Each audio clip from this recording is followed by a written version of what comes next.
Hey, it's Marco from Coral Canyon Golf Course inviting you to play the course with the best backdrop in southern Utah.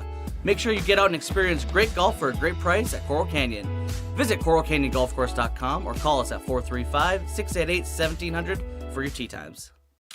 Oh, hello, Italian nightclub from Jimmy John's. Ciao, freshly baked bread piled with Italian-style meats. Hey, hand-sliced veggies. Am I obsessed with this sandwich?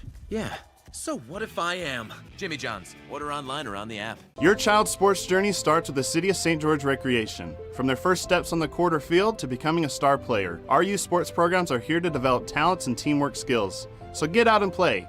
Check out all the sports and get signed up at sgcityrec.org. At Findlay Subaru, we win for our customers. From the first handshake to you driving off the lot, our team runs the perfect game plan every time. Score your next Subaru at Findlay Subaru, 1453 Sunland Drive, on the saving side of the freeway.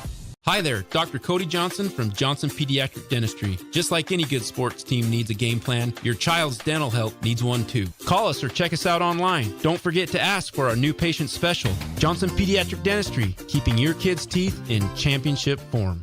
Today's game is brought to you by Boulevard Home, Findlay Subaru, House of John, Buck's Ace Hardware, and City of St. George Recreation.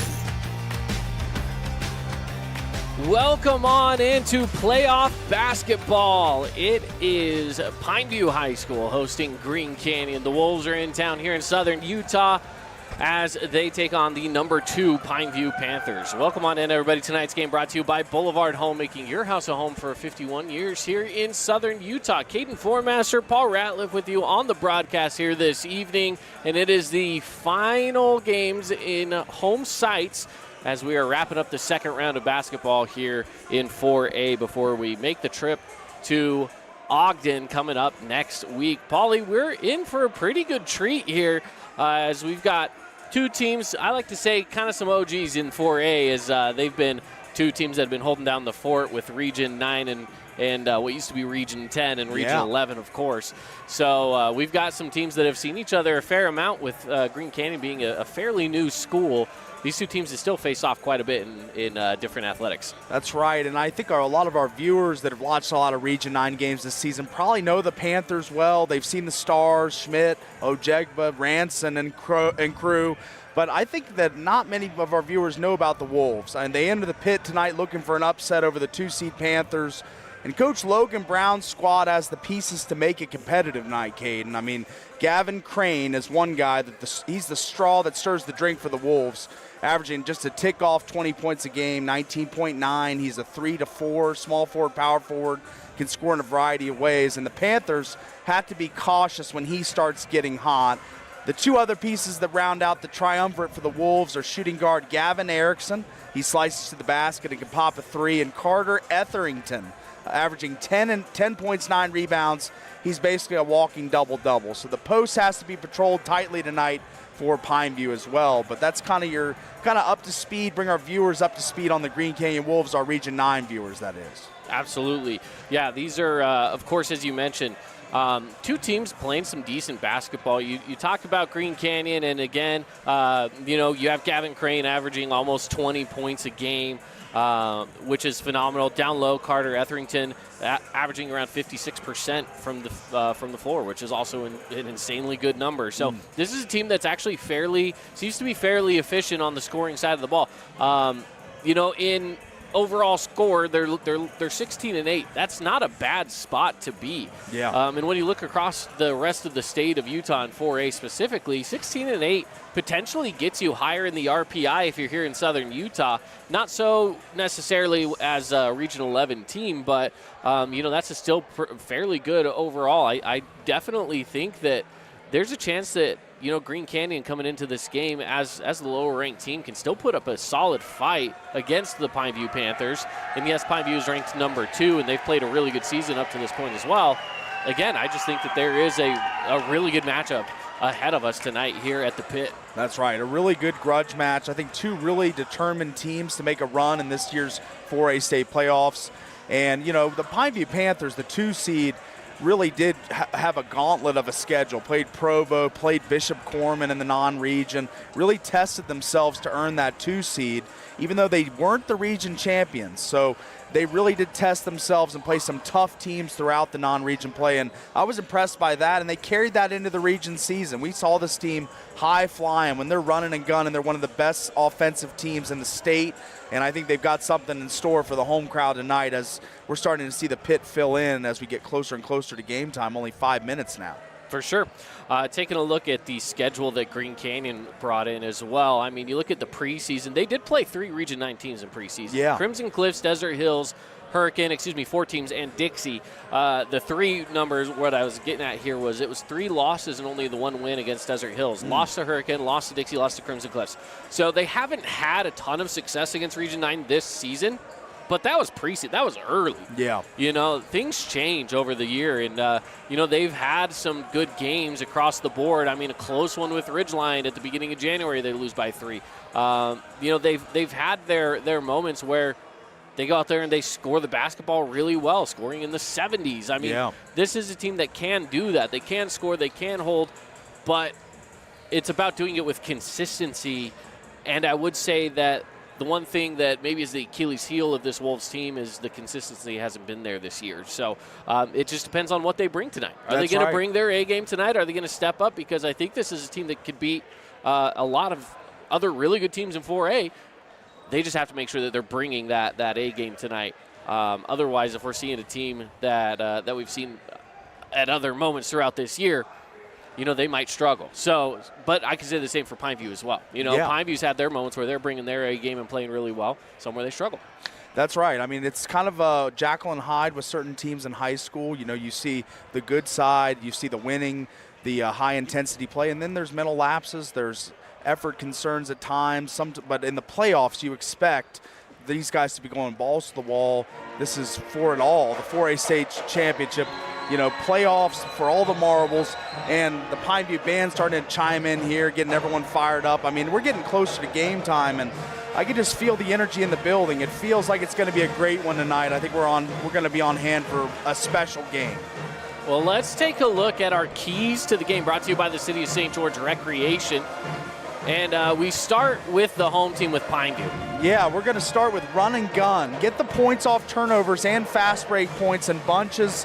Use the athleticism of this team to your advantage if you're Coach Amico.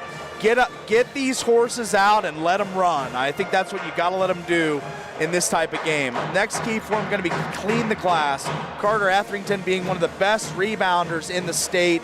Don't allow him to recycle possessions for the Wolves. And on the defensive end, send everyone to the glass and box out, because this is a very good rebounding team in Green Canyon.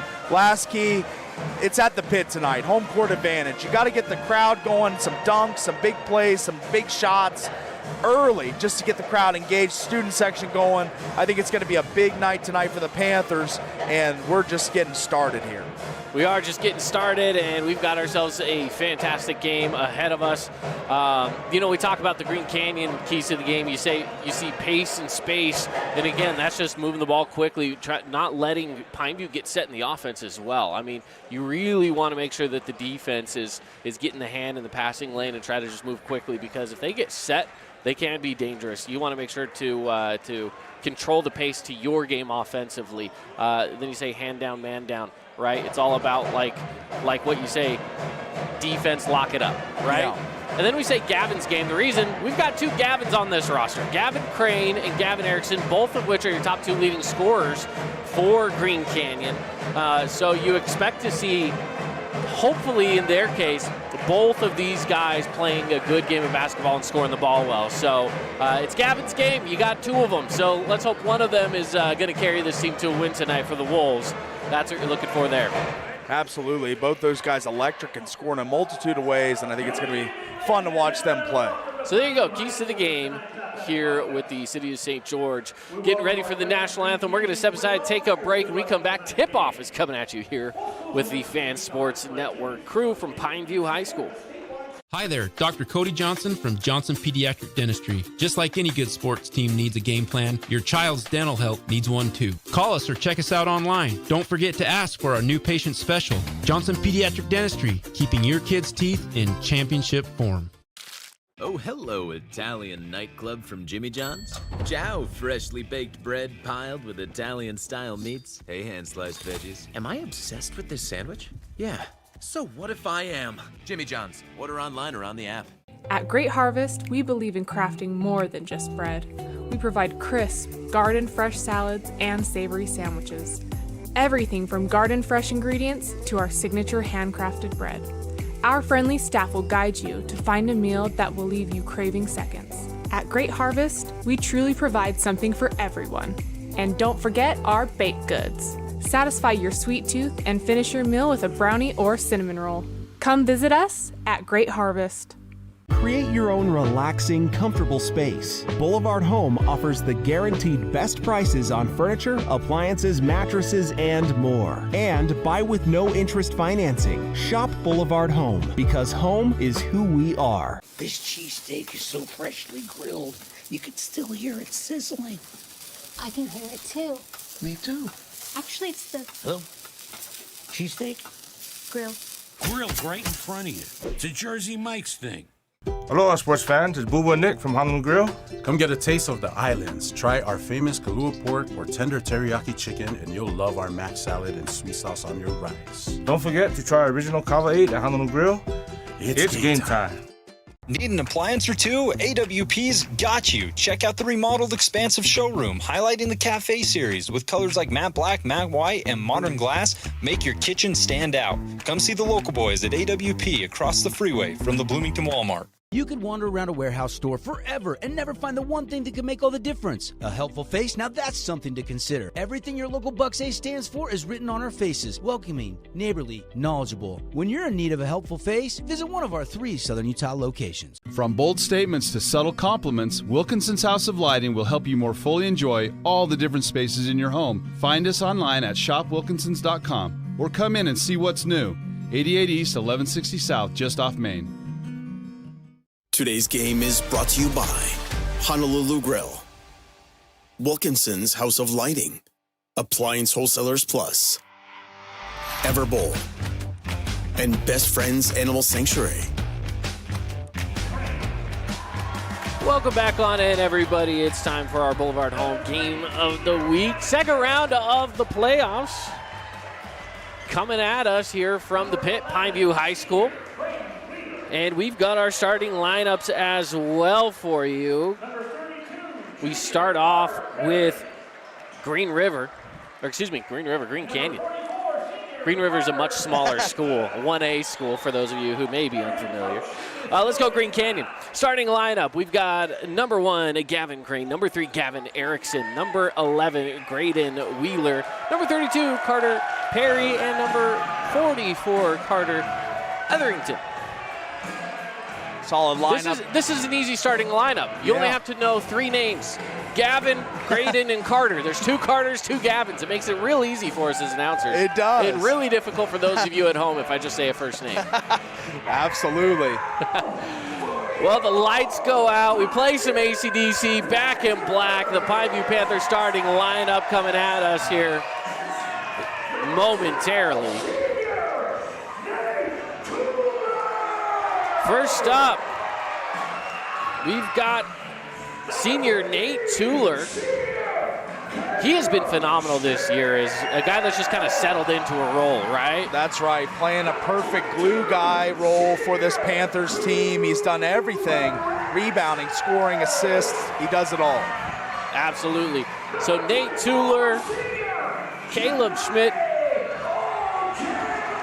Cooper Ranson, Jelani Ojegba, and Ethan Odd as your starting lineup. And they've been the go-to starting lineup for pretty much their region play. Since the beginning of the new year, there were some injuries that happened for Pineview. They've had different guys go out. Maddox Schiff, for example, was one of those guys that went out and wasn't able to keep rolling, which was very unfortunate for this team. But hopefully for him, that he's able to recover and get better. But, yeah, he was a big loss early in this year. Ethan Ott stepped into that place, and he's done fairly well. Yeah, he has. He's been a nice post player for this Panthers team, a big body rebounder, can really box out well, keep opposing players out of the mix, and he's been a nice addition to Coach Amico's lineup mid-season, like you said, Caden, kind of region plays when he kind of broke in as an every-game starter, and he's been a revelation for this team. To the tip-off we go, and it is going to be Gavin Crane and Jelani Ojegba. Tip-off brought to you by Best Friends Animal Sanctuary in Kanab, Utah. Every animal deserves a loving home. And you can go get a new friend for your family at Best Friends Animal Sanctuary. The Wolves control it after it's tipped around like 6 times. That's right. And a good battle for the tip. The Wolves control. They swing it around the perimeter, looking inside quickly to Crane. Crane gets wrapped up in a jump ball with Ethan Ott, and it is going to go back into the hands now of the Panthers. Really good start for this Panthers defensive lineup as they get a nice jump ball there, and active hands. They were all over that ball. Once it got into the post, 3 Panthers right on the scene. And the officials are putting a stop to play for just a moment. The clock is still running. They're having clock issues.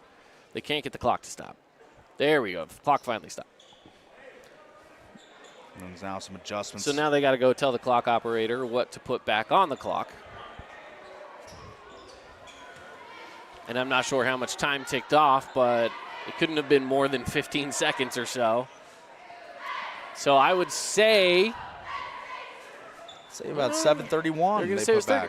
That seems, I mean, think about it. A 35-second shot clock. The shot clock was nowhere near getting ready to go down. So that's right. That seems, but again, close. 26 has been modified. they're gonna step aside and talk about it for Okay. just a minute. All right. Well, we'll hang out for a little bit. Thanks to some of our sponsors here that are bringing us some 4A state basketball here in the second round, like Findlay Subaru. You can see the all-star lineup at FindlaySubaru.com or on the savings side of the freeway in St. George. That gives us time to talk about our Findlay Subaru Star Watch as well, where we get to take a look at who we think could maybe be an important key piece in this game. And I think, the guy who got wrapped up down low, Gavin Crane's going to be one of those guys for Green Canyon. Who do you think it's going to be for Pineview? I think coming off the kind of a hampered ankle the last couple weeks, Jelani Ojegba was obviously the spark plug for this Panthers team, and I think he's got to play big for him tonight. You know, Coach Pat, talking to him before the game, said he wants to play about 32 minutes, try and push it a little bit with that ankle and see how he responds. But he's our star tonight for the Panthers. So Panthers control after the clock fiasco. And they've got the ball on their side of the court. It's Caleb Schmidt back and forth with Ojegba. He's going to take it baseline, go up strong, can't catch the rim, rebounded by the Wolves. They're going to move it quickly up court. Stop, put on the brakes, back through traffic, a whistle, and one. Headed to the line is Carter Etherington. Yeah, Etherington, a big-bodied kid, just strolls down that lane as we see on the replay here. The late arrival to the post, but gets the contact and finishes. That's a big, strong kid, and he was a freight train coming down the lane. Well, and how about Carter Perry with the eyes to see that he had a buddy coming up through the lane as he makes the free throw, and it's a 3-0 game here early for Green Canyon. They push it quickly. Here's Ethan Ott. He's going to pull it back out to Ojegba.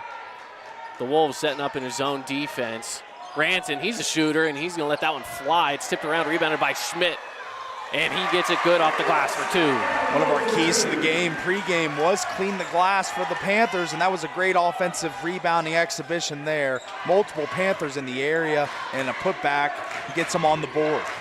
Panthers go man defense, so a little difference there on either side.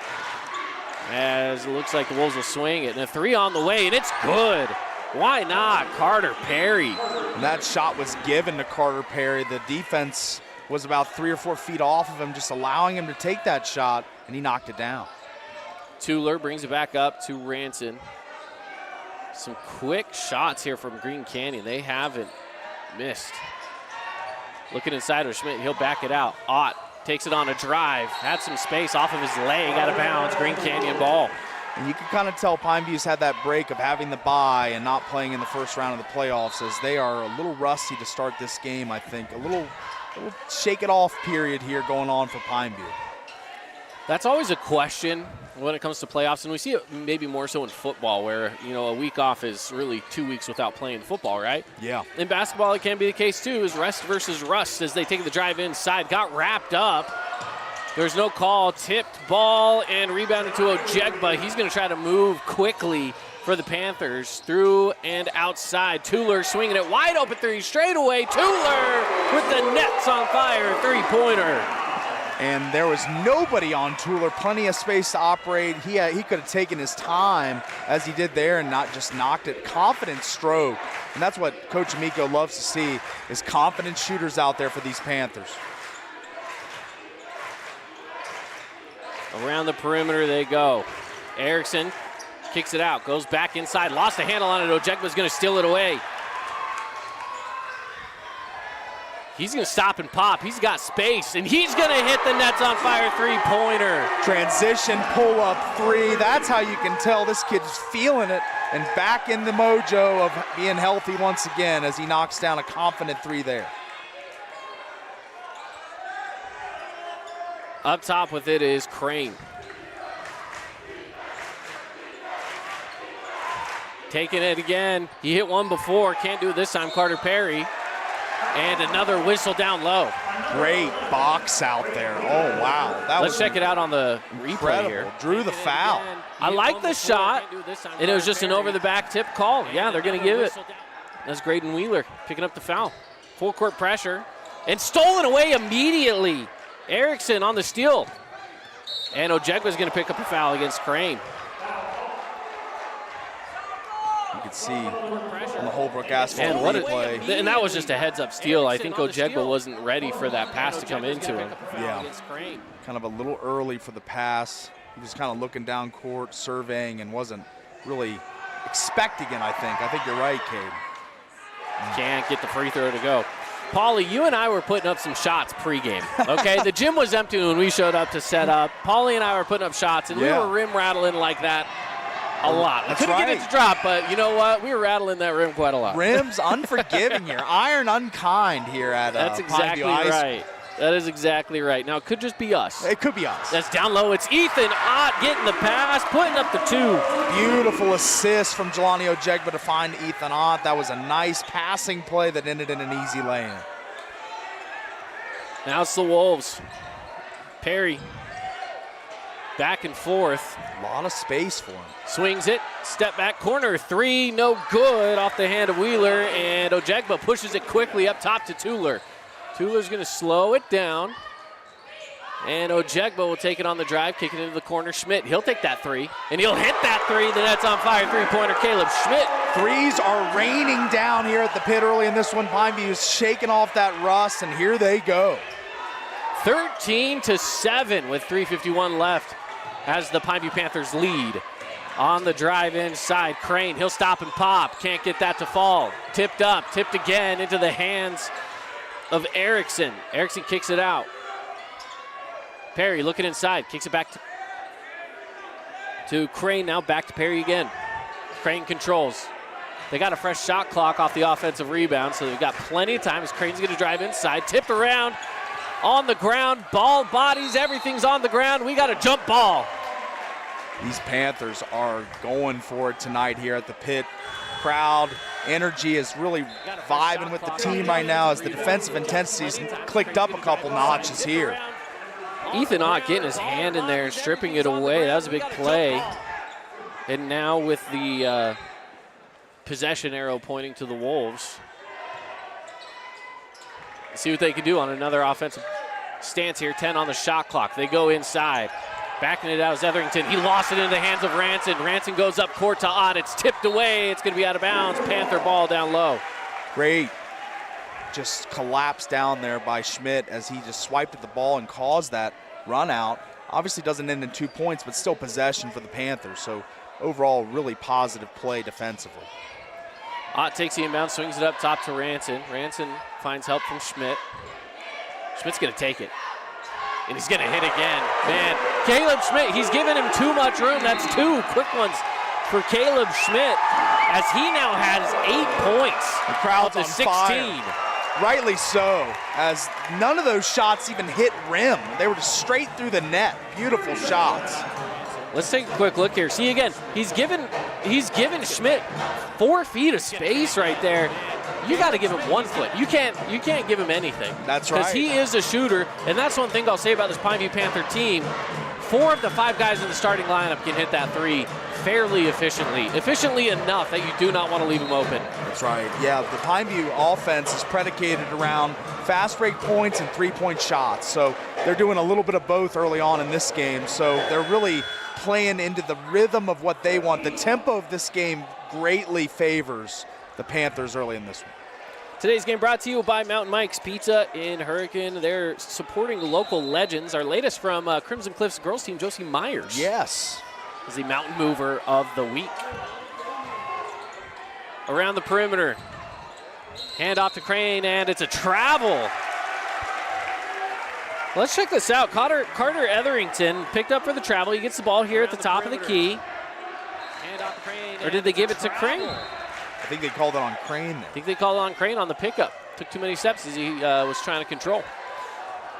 16-7, Panther lead. They started off trailing. Seemed like Green Canyon wasn't going to miss anything. Tueler's going to take the 3. Off the back of the iron, no good. Rebounded by Erickson. They'll push tempo up court. Drive kick out, Crane has it. Pineview getting back defensively incredibly well early in this game. Around the perimeter, Anderson, who checked into the game off the bench, back to Crane. Crane will take it against Tueler. Back outside, mid-range Jay, it's up, no good, rebounded by Ott. Great box out by Ott on Etherington there. Here's Ojegba, one-on-one, backs it around. Tueler, he's gonna take it. Another Nets on fire, 3-pointer for this Panther squad. And here where they come. They are just raining them down over and over and over. They're just getting too many open looks. The Green Canyon defense just not coming out. I agree. It's that zone defense. Everyone's saying that's your coverage. That's your coverage, and no one's going where they need to go in that zone defense at the moment. Through traffic, what a play, but couldn't follow it up at the rim. Seth Anderson made it all the way, but nobody there. It's Ranson trying to do the same, and he goes coast to coast. This Pineview offense has got a lot of synergy right now. Playing on the run, they're shooting threes, and Coach Amico stomping on the sideline once sees an open Wolf in the corner. Saw Seth Anderson out there as a stop shot goes up and one. Gavin Crane head to the line for a chance to make it a 3-point play. And this is what you need your 19.9 point per game score to do when you get down 21-9. You need him to make a play, and he did there to draw the contact and score the basket. But man, this Panther offense is something else tonight, the way they're shooting. And look who's back, Maddox Schiff. We talked about him going out with an injury earlier this season. We were at that game. We were broadcasting that game when he went out as Crane makes the next one. So it's good to see him back in the lineup. Of course, not in his starting position, but playing some powerful minutes here. Yeah, meaningful time for this Panther early roster. on in the first quarter. It's a good spot to have him. He's got the ball up top and hands off to Schmidt. Schmidt will drive it inside. He's got a little space. That's all he needs, just a little bit. He's going to get off the glass. He's got 10 in the first quarter. Just forces his way in there with strength into the lane and then puts up that baby kind of crane shot right into the basket. The drive inside, needs some help, backs it out. There's Crane. Swings it to Erickson. Erickson pump fakes it. Back to Crane, 15 on the shot clock. Crane will drive it in. And it's good from 17. 5 straight points for Crane. Now he's heating up a little bit, and Panthers got to be cautious, got to keep him hemmed in, as he is the most potent scorer on this roster for the Wolves. No shot clocks. 16 seconds left to play in the first. 23-12, Panthers lead in Panthers control. Here's Cooper Ranson with 8 left. Gets a pick from Schiff. He's going to take it himself as he drives in, kicks out. Caleb Schmidt gets a guy to jump. Mid-range jumper at the buzzer. It is good. And the Panthers, what a first quarter start, as Caleb Schmidt rains down 12 points. That's right. They're pacing for 100 right now. 25 in the first quarter for these Panthers. They are red hot. And, man, what a start. What a start indeed. Caleb Schmidt hits the J. We take a timeout. 25-12 on the Wilkinson's House of Lighting scoreboard with the Fan Sports Network.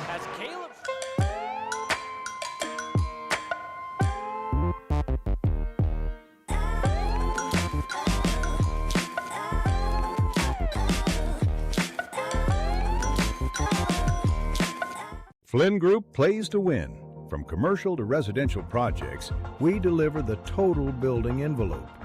Roofing, glazing, and architectural metals. Championship quality every time. Flynn Group, we've got you covered.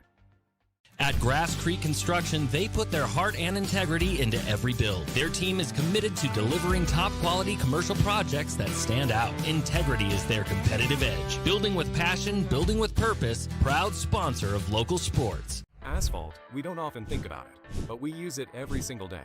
Holbrook Asphalt's innovative HA5 product slows asphalt aging by 67%, making roads last longer and cost less to own. Visit holbrookasphalt.com to discover more. Back at it here as we head on into the second.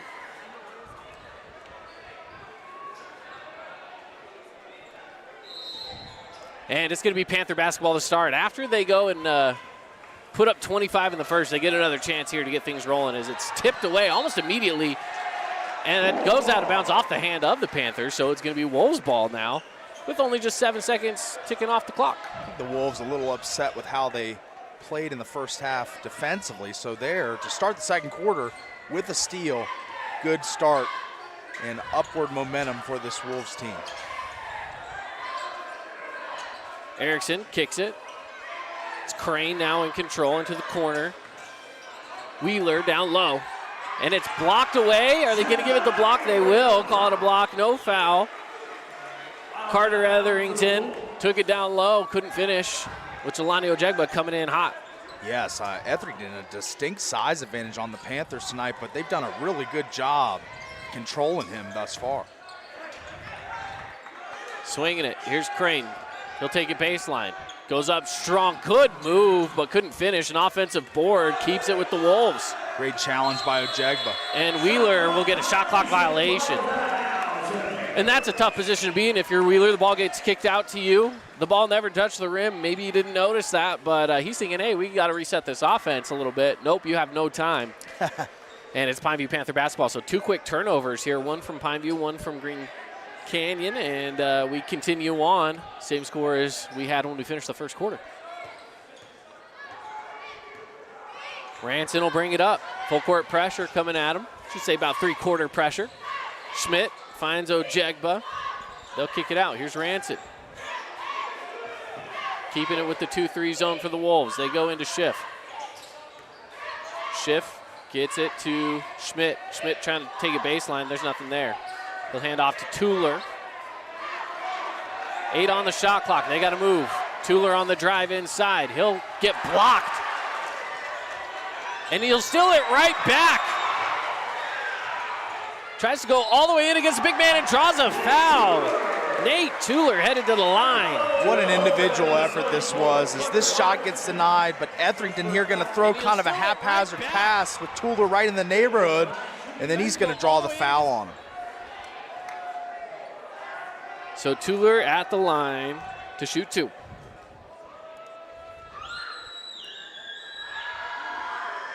First one is good. Some scoring updates coming at you. Now, these are some scores that include a few of our teams down here in southern Utah. First off, 15-9 Skyview over Snow Canyon at the end of the first. As the second one is good as well. 14-10 Dixie is up after one as well over Ridgeline. 20-15 Murray is up over Crimson. And 11-6 Hurricane up after one. Wow. Low scoring affair in Hurricane. A few of the score updates. We'll give you some more as the night goes on from across the 4A tournament. Shot goes up, no good. And Coach Amico not too happy about it. And this is what I thought the Wolves should do more of. They should just throw it into big 44 Etherington and just let him go. And he was fouled there. Good call, I think, by the officials. And I believe they actually called that on Caleb Schmidt coming under and poking it free. Coach Amico didn't like it, but I think that there was some contact there. And Etherington, you know, he's just such a big body. It's kind of easy to spot when he's hit because not hard to miss out there. Makes one of two, and Schiff gets the rebound and outlets to Tuller. It's Ranson that'll bring it up court.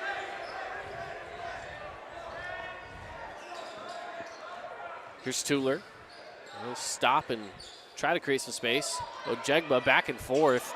That was a smart play as Tuller gets the open shot. There's only one guy guarding two of them. They just went back and forth till one of them was open enough. Little game of catch, and then it ends in an open three for Tuller. Man, what a passing play. These Panthers are so in sync tonight. They're understanding this Wolves defense, and they're breaking it down because that's an air ball. That's going to go out of bounds.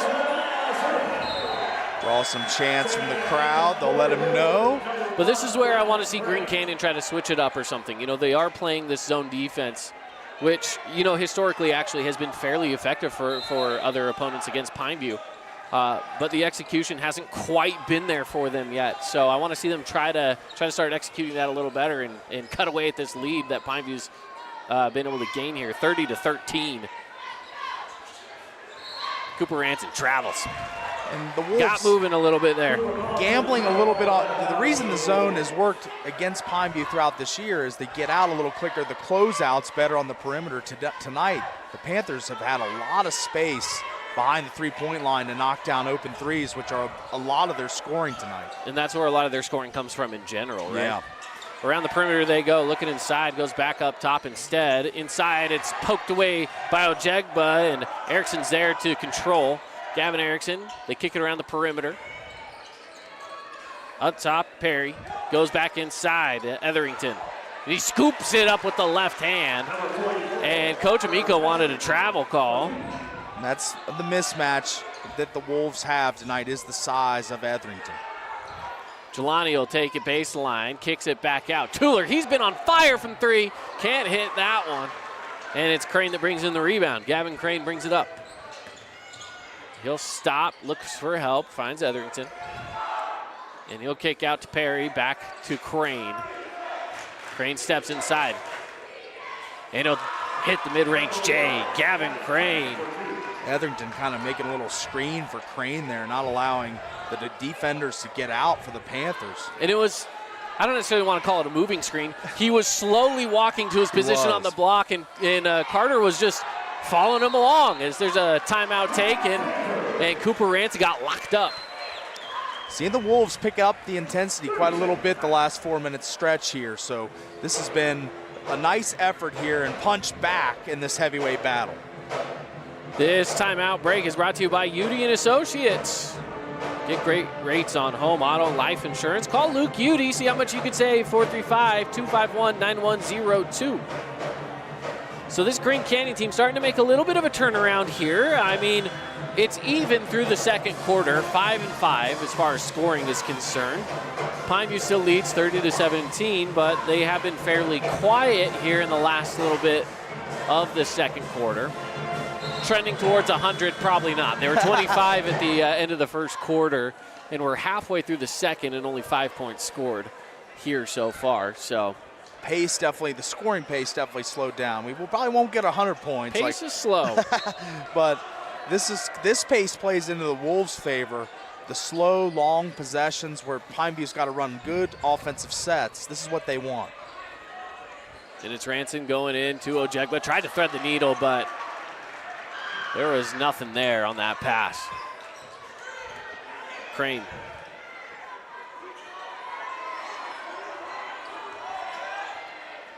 He's got it on the wing, looking for maybe a pick, some help, get some space. Gavin Crane, nothing there on the shot, and the student section's gonna let him hear it. Second air ball for Wolf tonight, and the students having fun with it as it's been a really raucous environment here, loud when the Panthers make their runs, and let's see if they got another one for the fans here. 30-17. Ojegba's got the ball up top. He'll go down low, Schmidt. And he flicks it up for two. Caleb Schmidt is having himself a half. Power dribble, just one power dribble catch and then go up. That was a great move by Schmidt. And he's a guy that doesn't necessarily play like a big man, but he kind of is today. That's where he's getting some of his points. The drive inside off the glass, that's good for two. Great move by Gavin Erickson. Now the Gavin game begins. We need some Crane and Erickson to get going if these Wolves going to get going in the win column. Tuller in the corner, takes it back up top. He's double teamed. Let's see if he could find an open Panther, and he finds Ojegba on the baseline. And this is where I was talking about. His shift goes up, and he gets a 2. Maddox shift. It's got to feel good for Maddox, as it's been a long road back, and nice to see him into the box score tonight. Up top all alone with it is Carter Etherington. He'll hand off. Crane backs it out. Etherington wants a touch. Here's Crane again. Tipped away by Ojegba into the hands of Carter Perry. Perry's got the ball up top. He'll take it. It's not there. Etherington tips it around again, hauls it in. He's the biggest man on the court, and he's got to continue to do that kind of stuff for the Wolves. Give them second chance opportunities. He draws a foul here. Yeah, he was posting. He was calling for the ball for like 2, 3, 5 seconds at a time, reposting over and over, and then finally gets his chance on the offensive glass and tips that one around to himself. And he's a good free throw shooter for as big as Etherington is. Yeah, he is. He's knocked down quite a few tonight. That's been one of the primary sources of points for these Wolves tonight. Yeah, 7 points up to this point. Hit one of 2, Ojegba on the boards. 34-19, Panthers on top.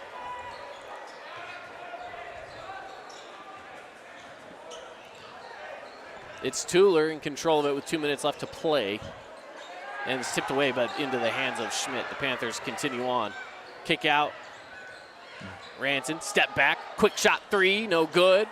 Rebounded by the Wolves, and Crane's going to try to move it quickly. He's got some help down low. The kick out, it's there. Shot on the way. No good. Josh Bruff. Here's Ojegba down low. He'll stop, turn around, finds Ranson. It hit the bottom of the net, and Ranson can't get it to go. Rebounded by the Wolves. Here they come quickly. Bruff, or excuse me, Erickson. Hands off to Crane. Shot goes up, no good. Rebounded by Schmidt. We're moving quickly, but not seeing the scores. We're not seeing the ball go down. That's right. The pace is fast right now, but the points aren't piling up yet. Schmidt goes in, blocked away. There's a lot of body contact there from Etherington. Coach Amico is this close to getting himself a technical. I can see him over there letting the ref hear it. And he's been fiery all night. Absolutely, a passionate coach. In the playoffs, expect nothing less from Coach Amico. There's a good look at the basket from Wheeler. Couldn't get it to go, and we've got 40 seconds left to play. 30 on the shot clock. Jelani with the mid-range. Jay from the corner, and it's good. That's kind of a rut ender there for the Panthers. Offense kind of in a rut a little bit, not scoring much. And Jelani just got space, and he just lets one fly from mid-range and nails it.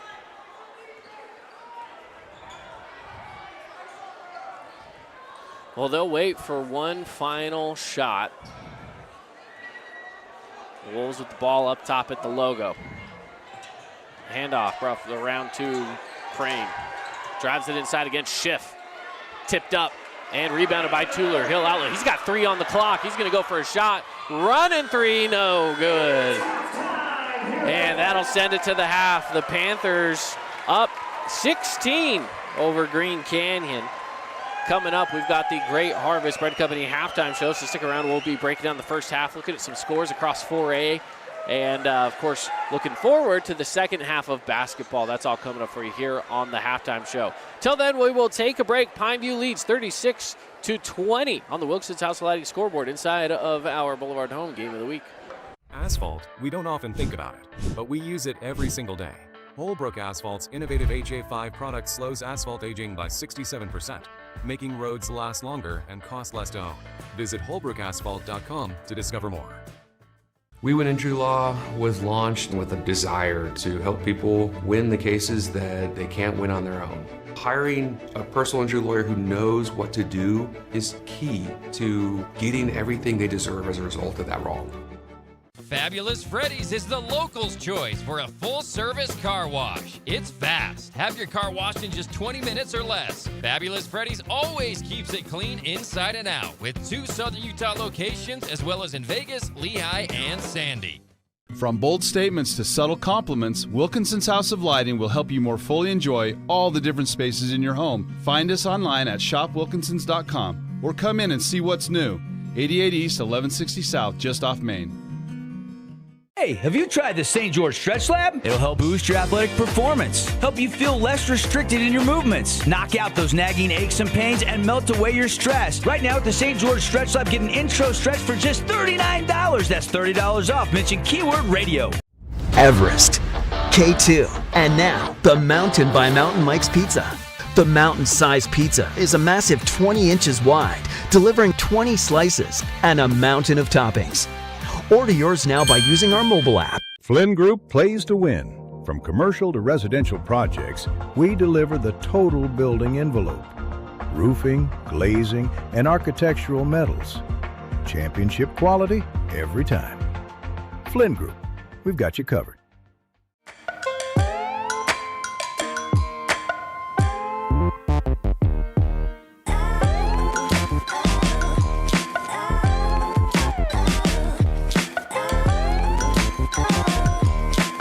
Handel's Homemade Ice Cream is now open on River Road by Sprouts. Come enjoy 48 flavors made fresh daily. Cones, sundaes, shakes, and quarts to go. Handel's Happiness served daily on River Road. Asphalt, we don't often think about it, but we use it every single day. Holbrook Asphalt's innovative HA5 product slows asphalt aging by 67%, making roads last longer and cost less to own. Visit holbrookasphalt.com to discover more. Nets on Fire is the place to hoop in Southern Utah. Elevate your game with group or individual training with elite coaching. Hustle to netsonfire.org to learn more and see why so many rising stars hoop at Nets. Nets on Fire, building champions on and off the court. Own property and want to rent it? Then you need the right team with 13 years of local experience. Aim to maximize your rental income and find quality tenants while keeping turnover low to increase your revenue and truly maintain your property. Learn more at redrockpropertymanagement.com. Today's game is brought to you by Honolulu Grill, Wilkinson's House of Lighting, Appliance Wholesalers Plus, Everbowl, and Best Friends Animal Sanctuary. Back at it here. It is halftime at the Pit. Pineview High School as they take on Green Canyon in a 4A second round matchup. Currently, Pineview Panthers on top, 36-20. Caden Formaster, Paul Ratliff with you here on the broadcast. Halftimes are brought to you by Great Harvest Bread Company. Start your day with hot breakfast made fresh, and of course, fresh made bread as well. And you can enjoy satisfying lunch and also catering. They do it all at Great Harvest. All right, let's dive into this a little bit. Let's talk first half, and then we'll bring you some updates from across 4A basketball tonight. First up, in the first half, you look at that first quarter, Caleb Schmidt with 12, which was very influential there. He had double anybody on either side, 12 to the 6 from Gavin Crane, 6 from Nate Tuller. Schmidt's been on fire. He has. He's played a really nice game. They hit some threes when they've given him space. He's made some hay in the post as he's gone on the low block against Etherington and some of the bigs of the Wolves, and he's done a great job. 14 in total for the half, and that's the game high right now for anybody. So pretty good half overall for Caleb Schmidt. I mean, what a dominant game offensively, and he's done great on the defensive end as well. Leading scorers for Pineview throughout the season are Cooper Ranson and Jelani Ojegba. And listen, they've got a few points themselves, but Nate Tuller and Caleb Schmidt leading the way. An unexpected duo here for Pineview to get things rolling.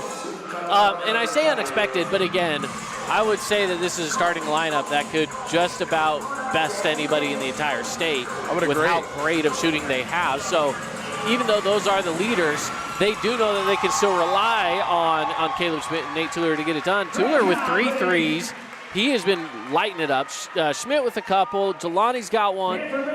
It's just been a good 3-point shooting game here for the Panthers to get things rolling first. But then for Green Canyon, you know what? It's a little bit of a struggle there in the first and second quarter. Second quarter only putting up 8.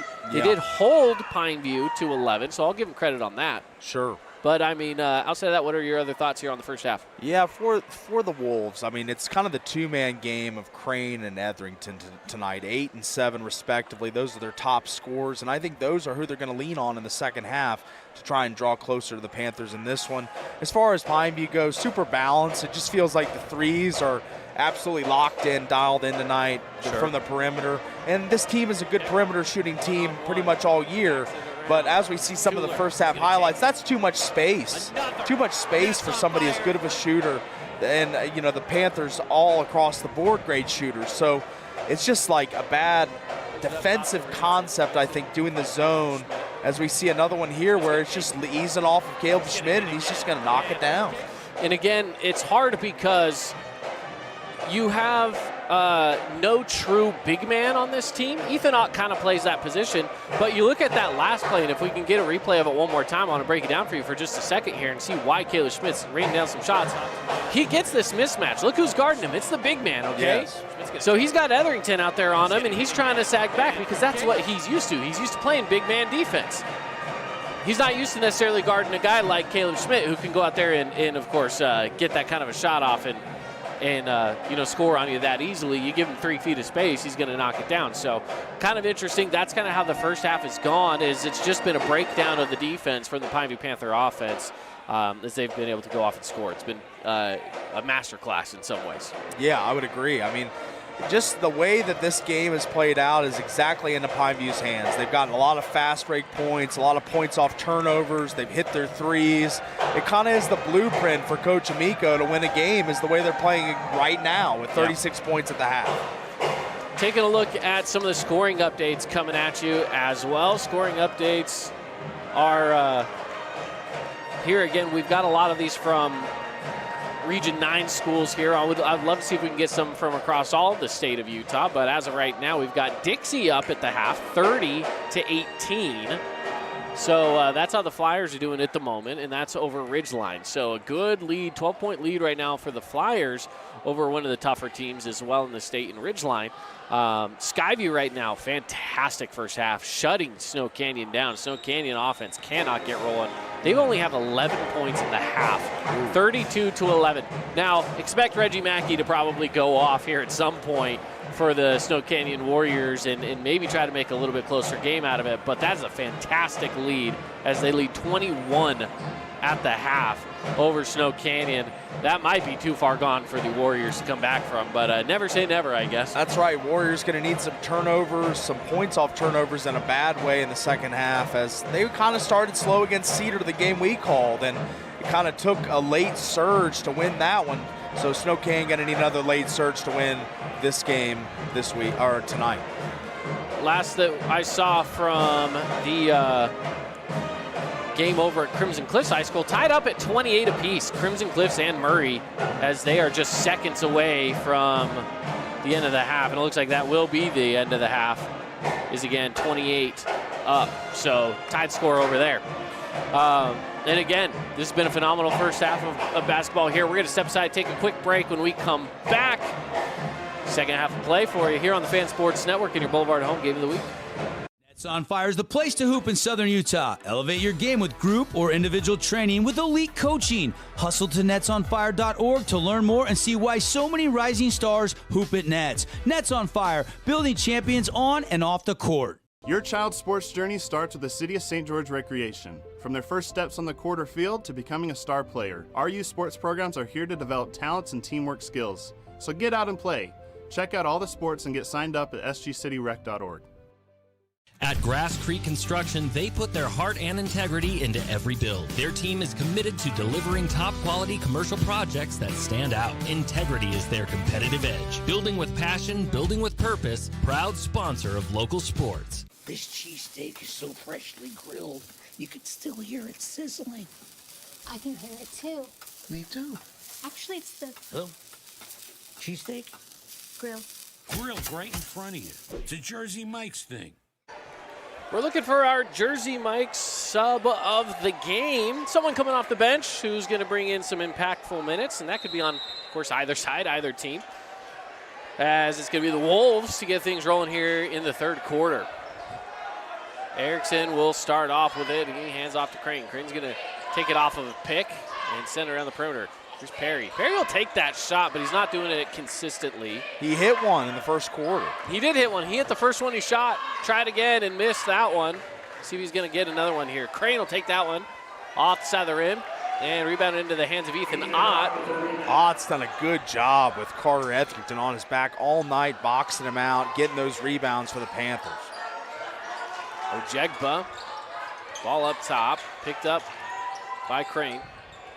Hands off to Ranson. Ranson's got a lane baseline, tries to kick it, it's tipped. And the Panthers remain in control. 13 on the shot clock. Ranson, he'll take the quick catch and shoot three.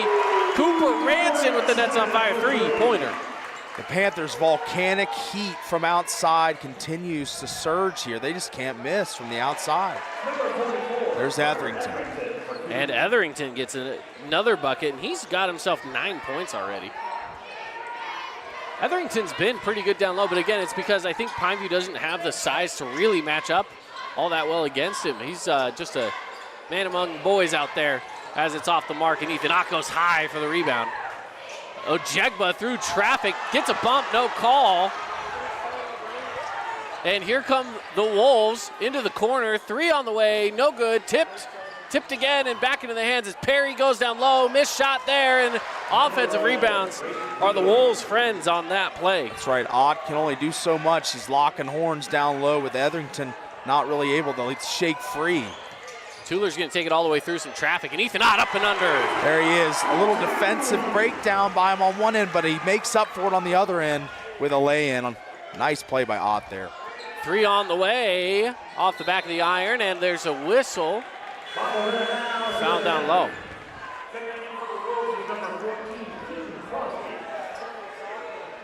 And it's going to be Ojegba to inbounds. I believe the foul goes, not sure who the foul goes against. They haven't updated the scoreboard on us. I would assume Perry as he went out of bounds. Or excuse me, back out to the bench. Ball on the ground, and the Panthers are going to turn this over. Back into the hands of the Panthers. Ethan Ott saves the day. Schmidt's going to take the three, and man, that guy is just raining down threes today. 17 for Caleb Schmidt. White hot is Caleb Schmidt. Tipped ball, and Erickson controls. Finds Etherington. Etherington needs a hand. Gets it to Crane. Crane picked up by Ojegba. Had nothing there to Wheeler. Wheeler goes inside. Etherington back to Wheeler. He's open with the right hand off the glass. Sweet passing play there by the Wolves. They got to chip away at this lead. 5 minutes in the third quarter here. Down 44-26. They got to start making some moves. They've been outscored 8-6 so far. The shot goes up, no good, and Ojegba's there to clean it up. Jumping Jelani, there he is, flying through the airs. We've seen him do so many times this season. That vert is amazing, and what a play. And one as well, how about that? So he's gonna go to the line to shoot one as well. And it looks like they're going to have a conversation. Let's take a look at this play one more time, because I'm wondering if they're going to say he hung on the rim. Or stepped over him here. That's I what want I to saw. see what the call is, because this back official, as he goes up, he didn't hang on the rim, that's for sure. The back official calls the and one, the one that was standing up by the bench. Let's watch it one more time, just because they're still deliberating down there on the floor. We might as well catch this play again. Shot goes up, no good, and Ojegba's there. He doesn't. And looks down at him and steps over him. He does look down at him after the play's over. And it looked like that official came in and called the technical on Jelani after the play was over. So the play's going to count. He does pick up a technical foul. Jelani picks up the technical foul. And Coach Amigo can't believe it, but I saw that immediately when he looked down. Yep. So it's just a tough call. But again, it was called immediately. The official was standing right there. So he will go to the line to shoot.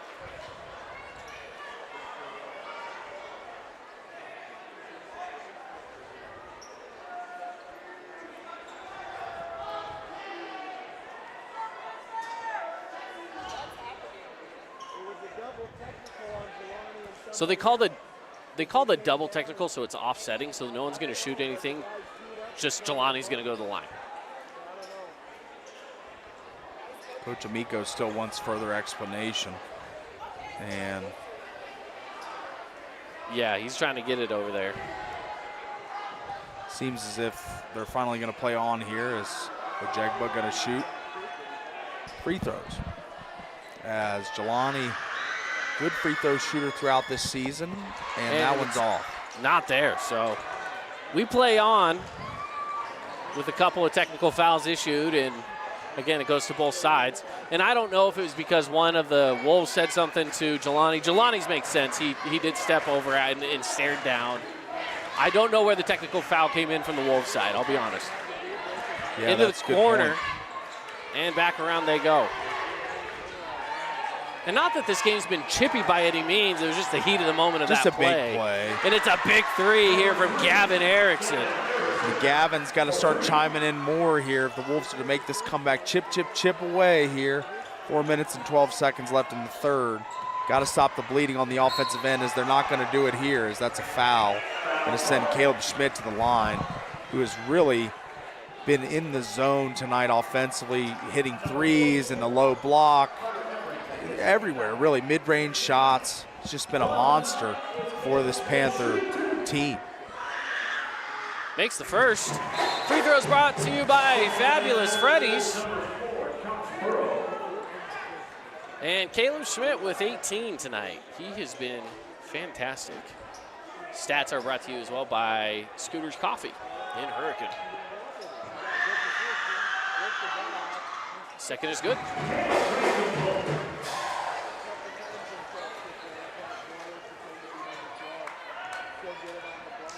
It's Erickson bringing it up, swings it to Etherington.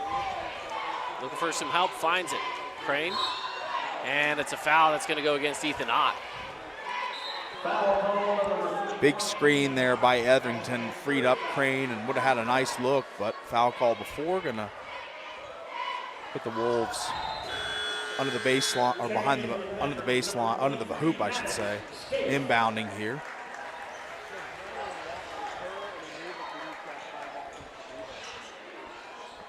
Looking for some help, and has to go all the way up top with it. Rough picked up by Tueller, finds Etherington. Needs a little hand, gets it from Crane. Crane will drive in, and one, as Ojegba's going to pick up a third foul. That's how you can get a comeback started. The three-point plays, three-point shots, as the hoop and the harm, this variety, but that was a strong drive. A lot of downhill acceleration there, straight to the hoop. And to complete the three-point play, that's big. That's a big swing. 49-32. Into the corner is Schmidt, and he goes all the way to the rim, and it's Ojegba to clean it up, and a timeout taken by the Panthers. Jumping Jelani, now jamming Jelani. How about this one, man? As another putback, this one just hangs on the rim for him, and he's right there, high flying once again. And a timeout taken. We'll keep it locked in right here. What a game for Jelani so far, getting a couple of big dunks. Yeah, we heard that his ankle, we talked to Coach Amico in the pregame. He said that he was ready to go tonight, wanting to play 30-plus minutes, and I think he's going to give this team that tonight. He's been on the court a ton for the Panthers. He has. He's spent a lot of time. I mean, this entire starting lineup has spent a ton of time on the court, as it looks like Ethan Ott's going to head to the bench and get a little bit of a breather, bringing in Maddox Schiff again.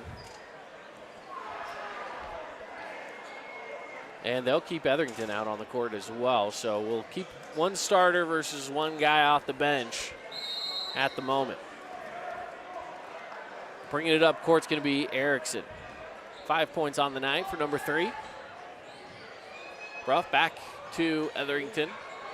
Hands off to Crane. Crane looking inside, and instead will back it out. Around the perimeter they go. Back up top of the Crane. Makes a move to the basket. Great play by Gavin Crane. Created enough space from Schmidt. Slicing and dicing goes Crane down the lane. What a play that was. There's a double team up top for Ranson. He'll drive it to the baseline. Kick out. Corner three. Schmidt not there. Into the hands of Crane it goes. 2:50 left to play in the third quarter. Quietly, Wolves chipping away. And Crane hits another one. He's got 8. All of a sudden. And this is where they come alive. They're outscoring the Panthers right now in the third quarter. As Ojegba takes it in, backs it back out. Pulls into the corner. Here's Tuller. And he goes long. That's 3 straight stops for the Wolves defensively. Crane into the corner. Ruff goes down low. Etherington, he's got a lane to the basket and gets it to go. I think this might be a time for, Coach Amico not wanting to. He's going to bring Ott back in. He's going to take Ott back into the game. And it's just the schematic shift. He's a great ball player, but man, he just hasn't seen the court enough this season with that knee injury that he sustained back in December. So he's got the ball up high, hands off. Ranson takes a few steps in, off the glass. Ranson with the hesitation. Stabilizer there for Ranson. I mean, that stops the bleeding as realistically the Wolves had gone on a run. 19-17, Wolves lead from third quarter scoring. As the ball's kicked away and back into the hands of the Wolves. Some substitutions coming in. Graydon Wheeler checking back in. And Ethan Ott back in. 53-39 on the Wilkinson's House of Lighting scoreboard.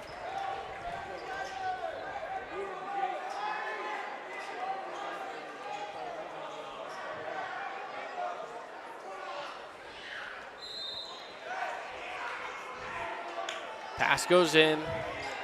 Crane, he backs it back over to Erickson. Wheeler brings it up top. Crane directing traffic. Erickson gets a pick. Etherington on the pick and roll. Lost a handle on it. Goes up again and is fouled. Ethan Ott picks up a whistle. Ott's doing an amazing job. Fourth. That is 4 fouls on him, and he's defended obviously while fouling a little bit, but it's a much bigger body and a load down there in Etherington. He's done, I think, a valiant effort tonight. And he makes the first. And this is a tough position to be in. So Ott goes in. Schiff was allowing him to score, so Ott goes in. Ott picks up a 4th foul. Schiff comes back in. And it's just this balancing act right now with Coach Amico on how he wants to play this. Yeah, the foul trouble is definitely hurting the Panthers a little bit. And the second is good. And it doesn't help that Etherington has been a great free throw shooter tonight. I think he's only missed 2 of all of his attempts. 13 for Etherington this evening. Double team on Schmidt. He'll kick in the corner, goes Tuller. Tuller has a lane baseline, and he takes it all the way to the rack. Tuller, as he attacks, gets away from the baseline and leans towards the defender, creates some space for him. Nearly a 5-second call against the Wolves. No one was there to take the inbound. And Cooper Ransom was trying to tell his guys, hey, let's just guard this. But they were able to run up and get that ball inbound. Here's Wheeler. They swing it.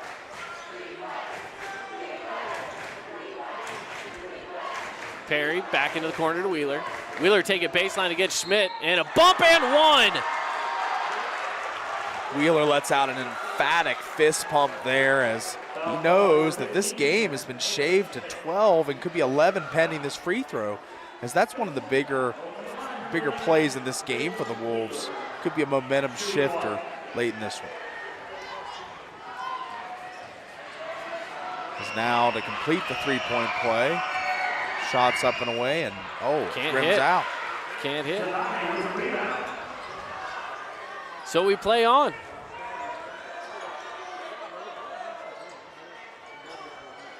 And it's Ranson in control with 20 seconds left. They can play for one final shot. 55-43. And there's a whistle. Ranson been a very decisive driver tonight. When he catches, I think so many teams, the scouting report says this guy's a shooter, so they come out on him heavy, pursue on the closeouts, then he's been able to drive the lane and drive the baseline pretty effectively tonight. Inbounding from the baseline goes up top to Schmidt. 10 on the clock. And Ranson's going to shoot. He's not on the mark on that one. 5 seconds left as the Wolves have a chance here. Wheeler will put up the three, and he won't get that to go. So that is the end of the third quarter. A great third quarter from Green Canyon. They've got to keep this rolling to have a chance as they trail by 12 here on the Fan Sports Network. Need an appliance or two? AWP's got you. Check out the remodeled expansive showroom, highlighting the cafe series with colors like matte black, matte white, and modern glass. Make your kitchen stand out. Come see the local boys at AWP across the freeway from the Bloomington Walmart. Hey, it's Luke with Udine Associates at American Family Insurance. At Udine Associates, we love insurance so you don't have to. With a quick call, we can get you an instant quote with the right coverages. My team of licensed agents are ready to help you with better insurance from American Family. Give us a call at 435-251-9102. It's time to get your game on with Mountain Mike's Oven Roasted Chicken Wings. They're meaty, juicy, in 4 bold sauces ready to tempt your taste buds. Order online or on our app for carryout or delivery. So Green Canyon with a solid run. And they've made their way back into this one a bit here, but still they have to continue to outscore. And they have to do so by a hefty amount. That's right. 12 points to make up in 8 minutes. So now it's crunch time for the Wolves and Green Canyon, as the paradigm with the playoffs is every game is an elimination game, and this is a huge quarter as the season hangs in the balance for Green Canyon at this point.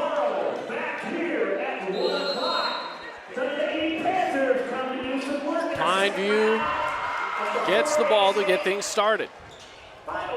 And it's Cooper Ranson controlling it, taking it over to the far side. Goes up top to Schiff, who backs it back to Ranson. Ranson back to the baseline, he goes, and a whistle.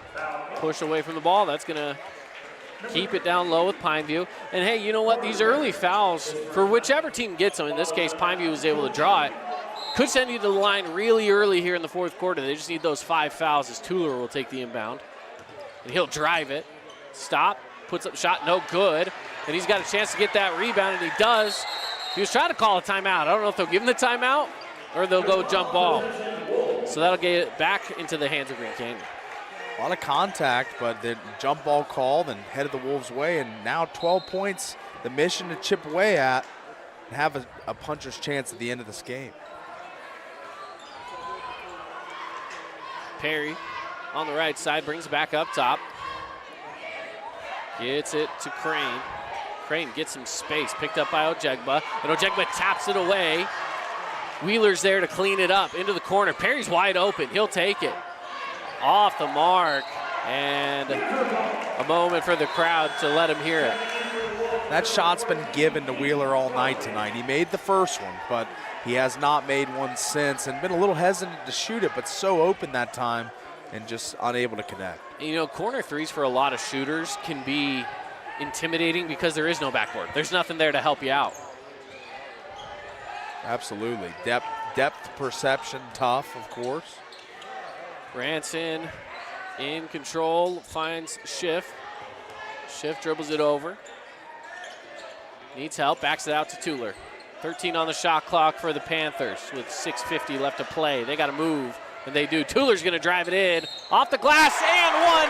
Nate Tuller will head to the line, and he's got 15. Tuller's played one whale of a game tonight here as we see him just kicking it into overdrive and blow passes, man, off the glass in. They hit the arm.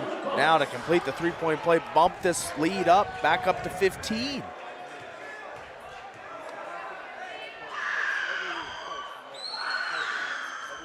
And it's good. 16 now with that fabulous Freddy's free throw from Nate Tuller. Great game from number 12 for the Panthers. Here's Wheeler. Now to Etherington. Etherington's got some space. He'll hand off. Shot on the way. Erickson, that's good from the elbow. Gavin Erickson. Big screen by Etherington there, kind of freed up. Wide open shooter to nail that shot. Schmidt finds help from Tuller. And it's good. The net's on fire. A three-pointer. Tuller. His fourth three in this game. He has been a little bits of flames are coming off his fingers at this point. He is so hot from the outside. Wheeler swings it. Crosby tipped away into the hands of Schmidt. Now I think the Panthers. Ooh, and no-look pass was off the mark, and here come the Wolves. Crane's going to back it out. He'll stop. Tueler's got him, backs it out, and now Crane again. Up against the mismatch, and blocked away by Ojegba. Not in the pit, not tonight, says Jelani as he comes over on the help defense here. Nice drive by the Wolves and then just rejected away with authority. An absolute volleyball swat. And he's going to head to the bench. That's going to bring in Preston Sally.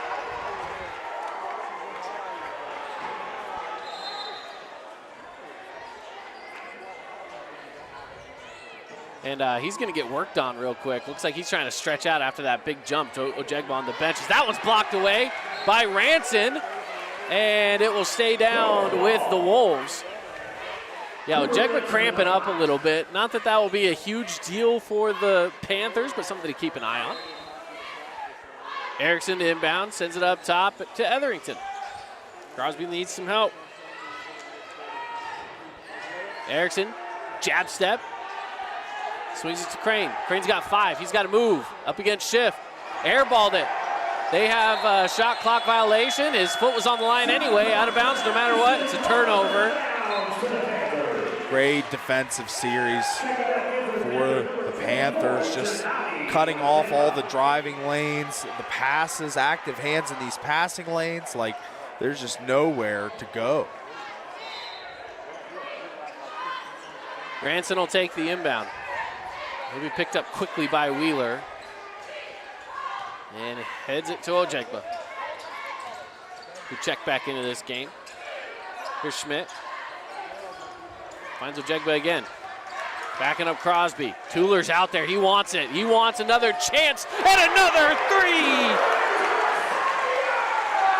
It's full-on incendiary at this point, and that's going to be a timeout. Wolves. And shout out to Kelly, the PA down there. Tueler's on fire, he says, and boy, is he correct, as Nate Tueler with 22 points. Leading scorer of this game. Tueler calling for it. He wanted it. He knew he's feeling it. What a shot. That cross-court pass by Jelani, too. Great vision there to find the open Tueler, and a confident shot. 64-45. Pineview on top here in the fourth quarter. And the Panthers wanting to close this one out. It's been a triumphant night for this crowd. They've seen a great game, tons of threes, some dunks, some putbacks from Jelani as well. That block, we've seen some eye-popping plays, and we're not even done yet here. Quick scoring updates for you. Skyview moves on. We'll see them up north as they got the win over the Snow Canyon Warriors, 66-33. A double up from the Skyview over the Warriors. And Hurricane leads currently as well, 46-35 at the moment. 4:45 left to play here at Pineview High School. Green Canyon backs against the wall. 3 on the way, no good, and a foul. That's going to go against, not sure who that's going to go against. I believe they're going to put that against Ethan Ott, so he's going to foul out of this game. That'll be number 5, yeah. So that will bring Maddox Schiff back into the game, I would assume. Because again, his 5th foul, he can't stay in, and Panthers have yet to bring in a substitution for him. So it's either going to be Precious Sally. It's going to be Precious Sally coming up. So now down 20 with the bigs off the floor. Oh, no, not 20, 19, I'm sorry. Crane's going to try to get it rolling. And he hits. Big shot. That's a big make for Gavin Crane with 19. He needs some help, finds it. Here's Ranson. He'll bring it up court. He's got Caleb Schmidt all alone in the corner. And smart move to just try to take time off this clock. You don't need the shots yet. Ojegba, he'll go up with it. He's got the easy two. And he's kind of limping a little bit. He's been straining those calves today. A little ginger out there for sure for Jelani. He played a lot of minutes tonight. He's been high flying. Crane kicks it around. Crosby's looking inside. Back to Crane, goes inside Etherington. Backs it up. Shot goes up. Not there. He will nearly bring in his own rebound, but steps out of bounds. Well, you know, Pineview up right now, 66-48. Arguably an insurmountable hill at the moment for the Wolves. Just the way they're pacing right now, just Pineview kind of in melt the clock mode and willing to just kind of, as they had a clear path to the basket there, but backed it out. Good, smart decision. Yep, and again, they've had multiple opportunities just on this possession alone with some decently open threes. They're refusing to take them, and a foul called against Gavin Crane. Tough spot to be in, too, for Green Canyon. You know, it's always hard for any of these teams who travel long distances and come up short. You know, that's the end of your season is 6 hours away from home. That's never a fun trip to make. Absolutely. But they're giving it their all still here in the final 3:36 left to play. They are. It's never been an effort concern tonight for these Wolves. They've been everywhere defensively, trying their best, but Pineview, three-point percentage has got to be over 45-50% tonight. They've just been really knocking down their shots. Makes it hard against any team.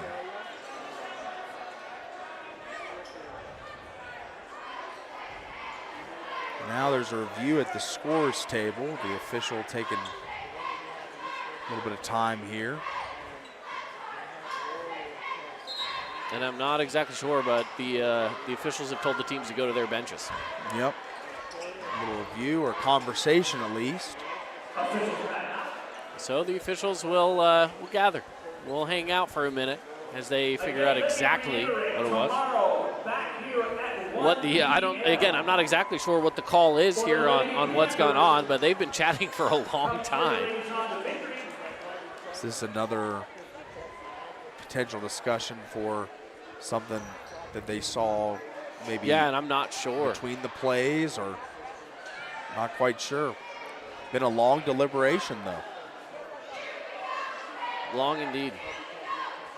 Now the Wolves are beginning to walk back out on the court, even though the officials haven't broken their meeting. Still waiting to see if we can get some scoring updates at all from across the region and across 4A. Here's a score for the Hurricane game. At the end of 3, Hurricane is ahead of East, 46. And it looks like we're about to get back to play. Whatever was discussed hasn't really affected us too much. We just get back on into it. Pass goes in to Schmidt. He drives through, puts a shot up high off the glass. Ojegba tried to clean it up. Instead, it goes into the hands of Crane, and here come the Wolves. He's got to move quickly if they still want any shot. Kick out around the perimeter. Shot on the way. Deep three. That was from the parking lot, as now the Panthers going to go quick and then back it out. Smart decision here. And you know, the Panthers, again, they're just more worried about taking time off of this clock. They don't need to take bad shots. They just need to keep it clean and don't get turnovers here. Here's Schmidt. Takes steps in. Tries to Euro step it. Tipped around. Tipped again. And nearly a jump ball. It is a jump ball. It'll stay with Pineview. Coach Logan Brown. That's a fresh shot clock as well. Upset over there, throwing his arms up, wondering where the foul was, but I think that's a good call by the officiating crew. Good grab on the ball. Inbound goes to Ojegba. And man, they want to shoot that ball, but they know as there's a foul, Tueller will not get the shot off in time. And And that's the 4th foul for Green Canyon. Anything from here on out is going to be free throws. Ojegba takes the inbound. Up top by the timeline, gets double team coming at him. It's tipped away and into the hands of the Wolves. Here's Wheeler. Erickson takes it on the drive, goes up strong, and a block, and one is going to be the call. That's going to cut it to a 12 heading this free throw, and yeah, it kind of tabletop and got under him. Just had a little bit of a lean as the, you got a player coming at you like that. You never want to take a charge. Let's be real. Some guys can take them very well, but it's never easy. It's never easy. So just a little bit of a lean on that. Closest deficit it's been in some time now at 11. Still a chance here. Green Canyon hasn't gone away. Inside goes Sally. Outlet. Schmidt. He's off. And here comes Crane. And then a whistle. Foul, maybe exactly a smart foul. What Green Canyon needed there. A quick shot from Pineview, a miss, and then a foul. Stop the clock. I mean, Coach Amico obviously a little upset with that sequence, and rightly so, because now you're letting the Wolves back into this. The window of opportunity creaking open a little bit here for them. It is indeed. This is a fantastic spot to be in for Green Canyon. You got control of the ball. 2 minutes left to play. And the shots are going down. They're hitting threes. That's what matters. They're putting up big shots, and they're going down. Swings it. Here's the guy that's been hot. Can he get another? No. Offensive rebound to Wheeler. And the ball goes out of bounds. And it'll stay down with the Wolves. And a fresh shot clock off the rebound. Only 4 seconds ticked away. So 31 seconds still. But, again, plenty of time. They're going to try to move quick anyway. That's right. And Ott being off the floor definitely hurts the Panthers here, not having that size. The offensive glass, a vulnerable position for the Panthers right now. Ball's up top. They swing it. There's the hot hand right there. Goes into the corner. Shot on the way. Wheeler. And it's good! And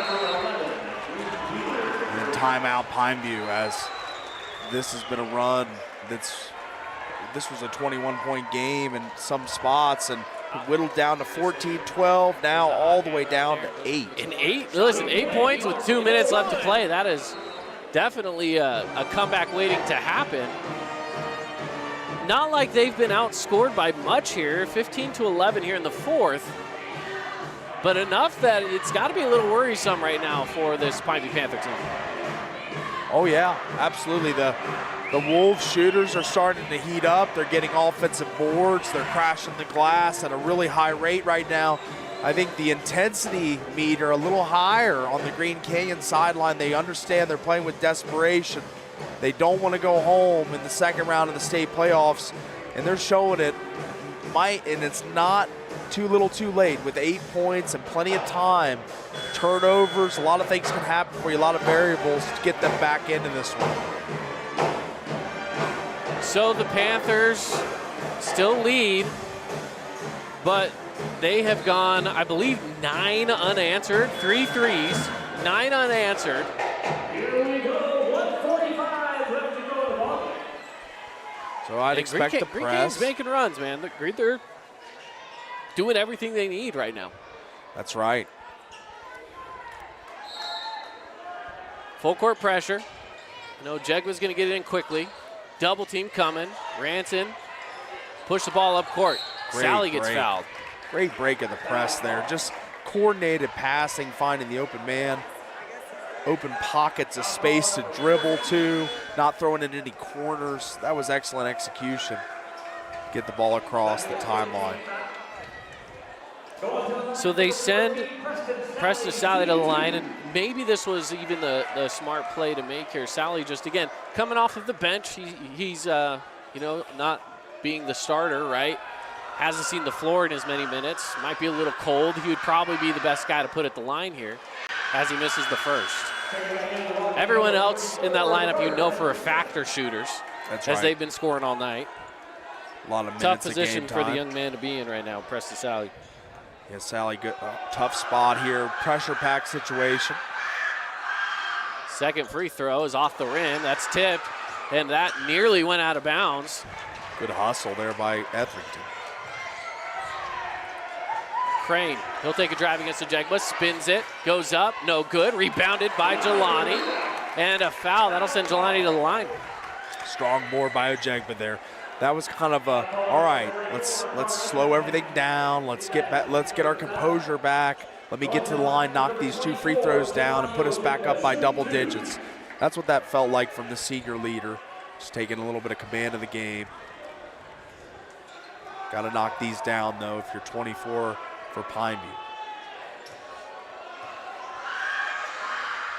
First one's off front of the rim. That's 3 missed free throws quickly for Pineview. Coach Logan Brown's got to be ecstatic. I mean, the Panthers daring the Wolves to get back in this game. Ojegba looked for another one, and then he makes this one. Finally stops the bleeding of the no scoring. That had to have been a couple minutes. It's been a while. About 4 minutes of no scoring from Pineview. No field goal still, as that was just a foul shot. Of course, that's blocked by Ojegba, and another whistle comes in. This one will send him to the line. And some opportunities. Again, for Green Canyon. That is the 4th team foul on the Panthers, too. And Ojegba fouls out, too. Wow. Keep in mind. So Ojegba's out, Ethan Otta's out. If Green Canyon were to send this to overtime, there's a good chance. That's right.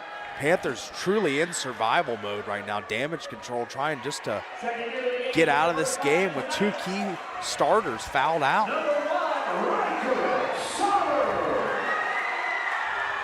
And the first one goes down. Man, Crane. What a run this has been. This was a huge deficit, and they're climbing out of it as both free throws go for the Wolves. Good spot to be in. 7 points, 1:10, the ball on the ground. And we've got a foul that came in, and Cooper Ranson got banged up there. Let's check this out on the replay. So here's Ranson, and he gets fouled by Wheeler. And we've got a foul that came in, and it's feeling a little chippy. It definitely is. This is Green Canyon in desperation mode. They do not want to see their season end tonight in the pit, and they are fighting tooth and nail to get back in this one. 1:08.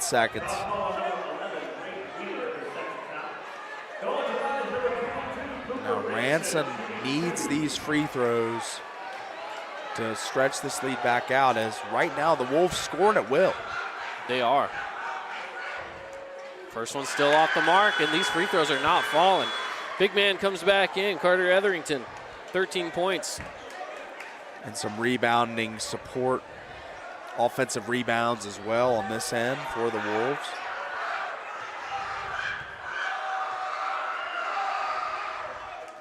And the next one's in. So a timeout taken with 1:08 left. We'll take it. Quick break. When we come back, final minute left to play here from Pineview High School.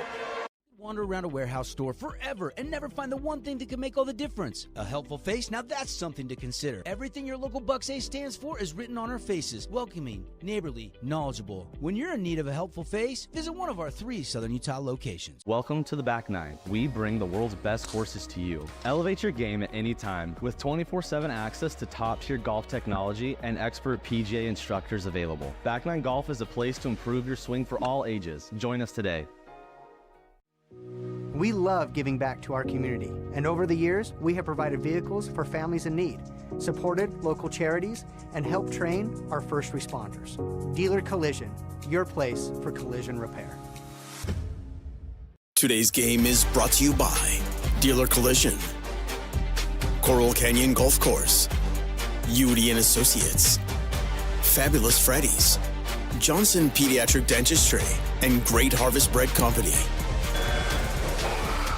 Couple scoring updates for you. Dixie leads over Ridgeline 59-50. There's 2 minutes left, a close one. Hurricane gets a win, 63-58. Crimson currently trailing 43-49 at the start of the 4th to Murray. A few of the scoring updates for you.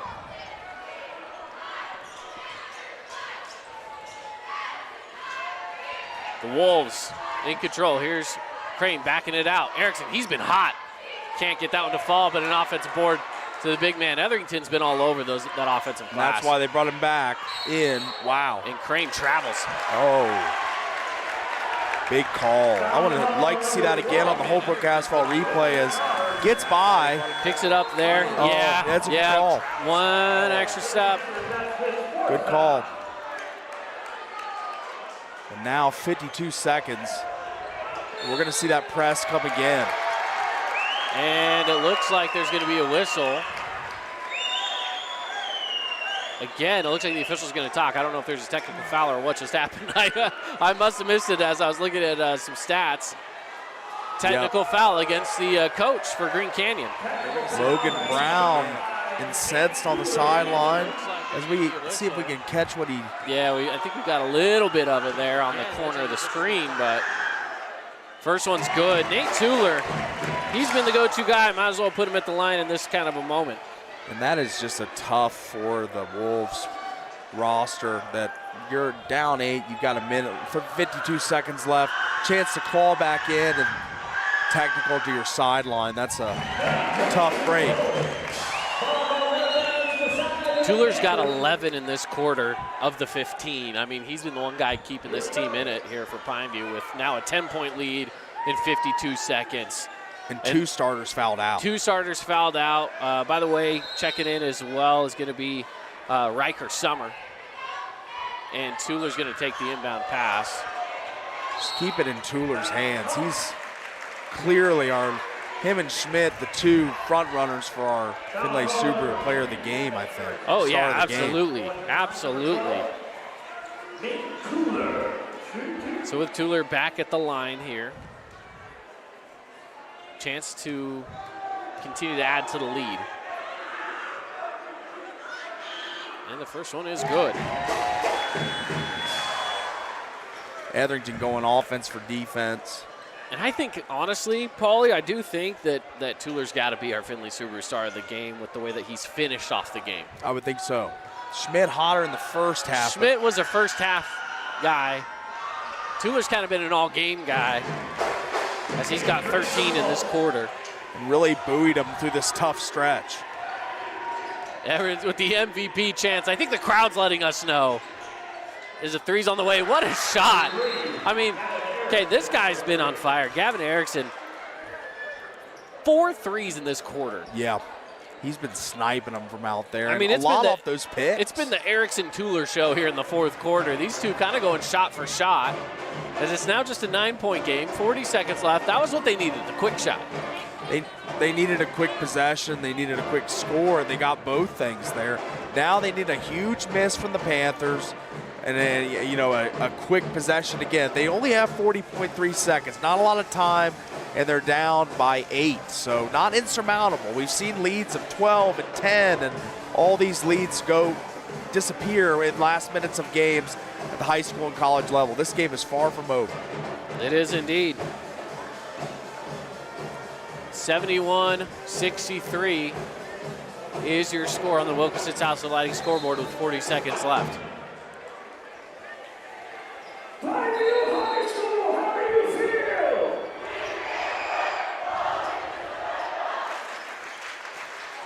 Caleb Schmidt to inbound. That's right. Perkin does emerge victorious, 63-58 up there in H-Town. Pass goes in, and it's Tuller again. He'll get a bump. Only a couple seconds ticking off the clock. So Erickson picks up 4, and he's been the hot shooter as well. So that's something to keep track of is Erickson. If he goes out, he's got 12 in this quarter.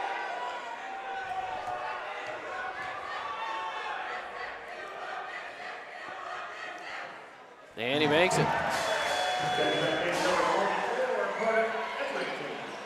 Free throws brought to you by Fabulous Freddy's. Check out their 2 Southern Utah locations. If you're stopping on through, need a place to fill up gas, wash the car, grab your snacks, maybe an Ike's sandwich. Yeah. Splash sodas. They got it all. And out the front of the rim, Tuller makes 1 of 2. 36 seconds left. Kick out, Erickson, and he gets blocked. That's going to stay. That is going to say great heads-up play by Etherington. He just swats it off of Nate Tuller. That's big to keep it for the Wolves. They still obviously need points in a hurry, but to hold on. So 28.7 left. Pass goes into Etherington. He needs to look down low. Shot goes up. No good. Rebounded by Schmidt. Shot clock is now off and a foul called, as they are now currently, as you may see on your screen, passing out big ol' heads of Coach Patrick Amico for his 50th win. And if you look at Coach Amico, currently squatted on the ground, he says the game's not over till it's over. That's right. As the first is good from Caleb Schmidt. And that's the 10-point lead with 24.7. I feel like he could breathe easy, but hey, you know what? Stranger things have happened. That's right. Still 24.7. He won't be happy till it hits 0. And the next one goes out, down as well. Caleb Schmidt with 22. Nate Tuller with 27. Here comes Erickson. He's been the hot hand. Expect to pull the trigger here. They'll go inside out. No good. And it's an offensive board, and it looks like Schiff's going to pick up a foul. They'll keep it down low, but that should be the 5th foul, sending him to the line.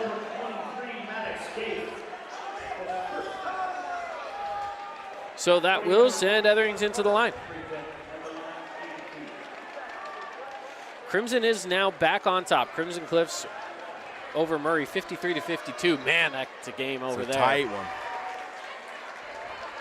Really tight game. Etherington makes the first. 15.1 now on the remaining in this game, and got to make this free throw to set up the press if you're the Wolves. And they Makes do. them both. Oh, wide Left open. Cooper Ranson wide open, and they will let this one all the dogs off.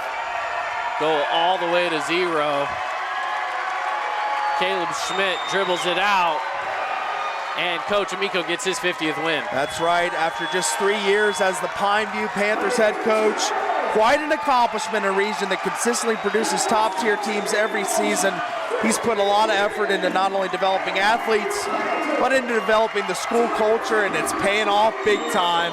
A close friend of the Fan Sports Network, Coach Amico, picks up his big 50th win as we see the student section go completely insane there.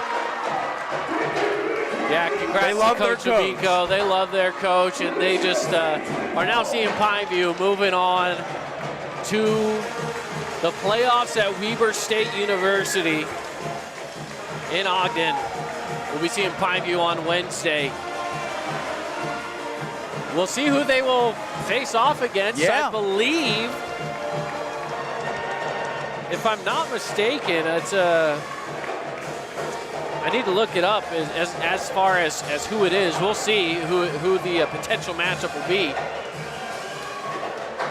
But, you know, it's going to be a tough road for Pineview, but it is a championship in their future. We'll see as they continue to move on as the number 2 seed. And again, they are going to give a big shout out here to Coach Amico and now to the fans. Play the fight song with all the Coach Amico fatheads in the crowd. It's a beautiful sight for him. Also want to, of course, give a shout out to Green Canyon. Great season, you know, Yeah. winning season for them. They did fall short here tonight, but you got to, you know, count all of the good things that they've seen this year as well. One of the top teams in their region. And it wasn't put for up a lack fight. of effort. Put you know. up a fight here. Gavin Crane, 21 points. Gavin Erickson, he really got incendiary in the second half, ended with 17, 12 in the fourth quarter alone. And then Carter Etherington, 15 points. So their big three played really well. Just too much Panthers tonight. Just so much star power on the court.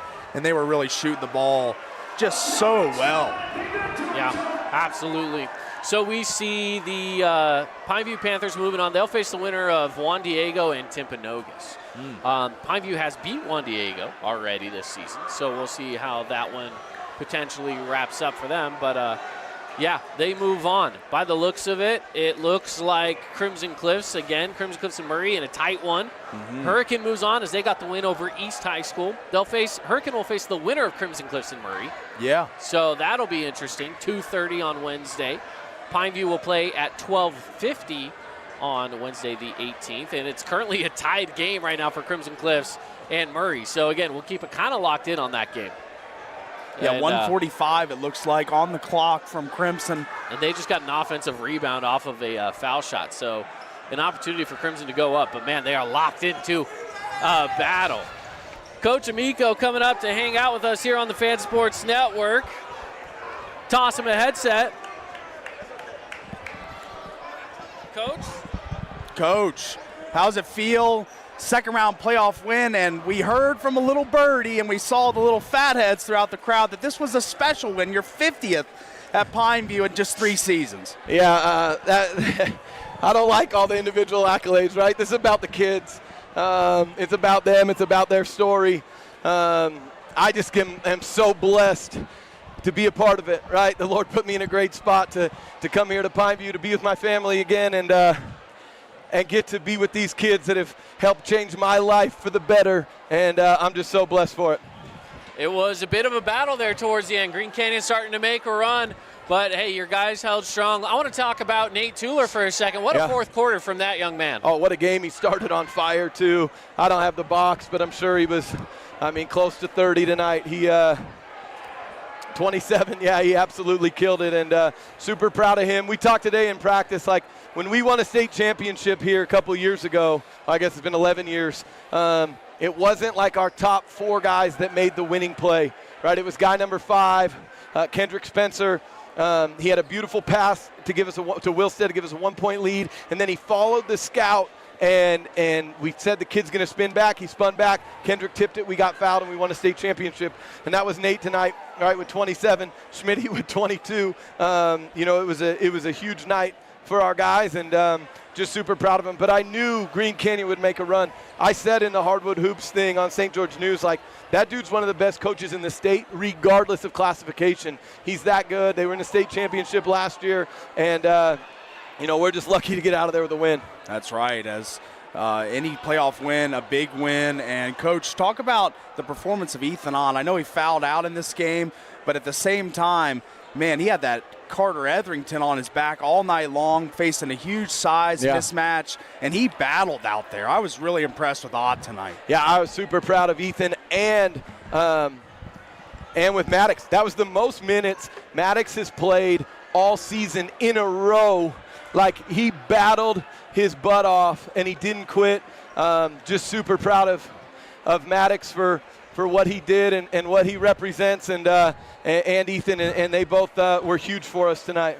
Well, we're trying to watch the end of – we got the end of the Murray and Crimson Cliffs game going on right now as well, and this is a potential matchup as well as we're looking ahead to a few rounds from now, of course. I mean, you guys got the winner of Juan Diego and Timpanogos coming up your way, so I know that's going to be the first thing on your mind. But, of course, I know, Region 9 is such a tough region. Yeah, and so, a heck of a pass by Mac right there. So we've seen a lot of pressure coming from this region. But again, you guys have been able to move on through. Hurricanes now moved on through as well Dixie with the win. As well. Dixie and, got the win over Ridgeline. So we're seeing a lot of Region 9 up in Ogden. Tell me about your thoughts on Southern Utah basketball. Oh, it's the best. It's the best. It's hands down. I know last year what was crazy after our Payson game, there was a fan in the crowd that was like, "You're so dumb. You obviously don't have the best region." Yet, yes, Payson went on to win a championship, but it's not one team, right? It's a body of work, and every single team in this league made it, into the tournament. 5 of the 7 make it to this round, and we're 10 seconds away from all 5 of us going on to the next round again. And the only thing, and I don't know what Snow Canyon's doing right now, but the only thing that's hurt our region is beating ourselves, right? They're so well coached. Every coach in this league is so dang good. It's a battle every night, and we're just lucky enough to advance, and now we've got an unbelievably tough matchup, whether it's Juan Diego or Timpanogos. That's right, 2 really good teams waiting for you, Coach, up there at the Purple Palace. And just talk about the preparation, the mindset going into that next game. The stakes higher as we get to the further rounds. And, man, it has been quite the season for the Panthers. And just talk about the prep headed into the next round. Yeah, well, I'm going to steal your thunder. Crimson just won it. They getting did. a stop, 59-57. Yeah, well, one more time. What was that, Paulie? I was watching that game. Just talk about the preparation headed into the Purple Palace, the next round of the playoffs, where this is where it gets to the nitty-gritty. Yeah, well, we talked about on the radio show this morning with you and Double D and Tara. I don't know if there's a staff in the city of Utah that works like we do. Everything we do is dialed in by a time, right? Even our shoot-around today, coaches have a practice plan. They know what we're doing, what drill we're going to, all the way down to when we go in and pray and come back out. And practice is like that, and it's by the minute, and we have the clock up there, and we're not going to go a minute over. We're going to go work really hard and get through it, and then we'll teach on film, right? And that way we don't have to do as much on the floor. But my coaching staff's unreal. We're at 30 hours as a staff in the last 7 days. That's getting prepared for one game, because last week we were playing Cedar a week and a half ago. So that's literally just getting prepared for this game. We had a little bit on Mountain Crest, but mainly working here for this game with Green Canyon. We felt like they were the better team and we were going to win it. And we had a couple coaches working Mountain Crest as well. But, the preparation's huge, and it starts tomorrow. We'll come support our girls at 1 o'clock, and then we're going to practice right afterwards. And tomorrow will be about us, right? What did we do wrong? We'll go break down the film as a staff tonight in the office. Well, in the classroom, we're under construction down here. But we'll break that down and get ready for making us better as a team, what we can do, try to get in and out quick. And then Monday we'll practice, and we'll have a scout. We'll go scout film and go over the scout for the guys. And then Tuesday we hit the road. We're going to practice up north and then go watch film there. And then Wednesday, hopefully we can knock off one of those two teams and keep this trip going. That's right. Go on a run. We were talking pregame. We were just kind of hanging out, and you were saying it's time for us to go on a run. Yeah. It's time to make a deep run for the Panthers. Win your first state championship in 11 years, right? So that would be it. It would be quite the magic. So it would be a magical run. It's going to take a lot of work and some bounces as it does in the tournament, but we're prepared, we're ready, and we feel like we have a group that can do it. Absolutely. Coach, appreciate you. Appreciate you We'll guys. see you up north. Let's go, baby. Have fun celebrating win number 50 with the friends and family. But guess what? I know you're always thinking it's not done until it's done, right? I don't care if it's win 2,000, right? It's about these kids. We don't get wins without them. And, That's right. And I love these guys and so blessed to be able to be their coach every day. I love it. Absolutely. Coach, we appreciate you. Thank you, guys. Coach Patrick Amico there with us here in the post-game show, brought to you by Johnson Pediatric Dentistry. Post-game here as let's take a quick look at some of the stats. We'll wrap this up pretty quickly and get on out of here. But again, Nate Tueller, our Findlay Subaru star of the game, 27 points. Yeah, absolutely. Easy choice. Even Coach agreed with us. Yeah, absolutely. I mean, just a fun game all the way down through the end of it. It was insane. Again, Pineview gets the win here. According to my stats, I want to say it was 75-65. That's the final score that I have here, but they turned off the scoreboard on us pretty quickly. So we could double-check that was the correct score at the end of it. But, this game was, maybe a little closer than that at times. As, Green Canyon started to get back into this thing. Yeah, they fought their way back, but just too much Pineview. Just waves and waves of Panther effort and grit and intensity, and the Wolves just couldn't withstand it all. Yeah, it's tough. It's tough to come into a place like Pineview High School and come out on top, right? It's just that's the kind of place this is. It's a nitty-gritty place to play, right? Absolutely. However you want to look at it. Tough spot, tough environment for sure. Final score, is I was off by 1, so we had a 74-65 game. And again, unofficial stats from our crew here. But great game as it was, 74-65. Great win.